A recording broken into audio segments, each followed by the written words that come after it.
बघा गाईज, लाडकी बाई योजनेचे 1500 रुपये आपल्याला आले, पण त्यासाठी माहीत आहे तुम्हाला, तेल महाग झाला.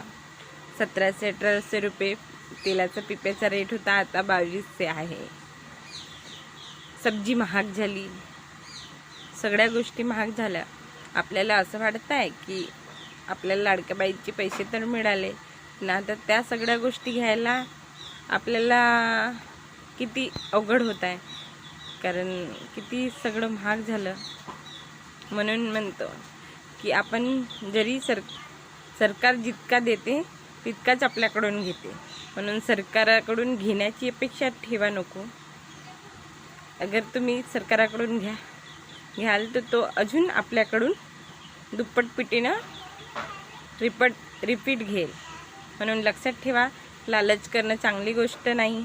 आवडलं तर नक्की शेअर करा.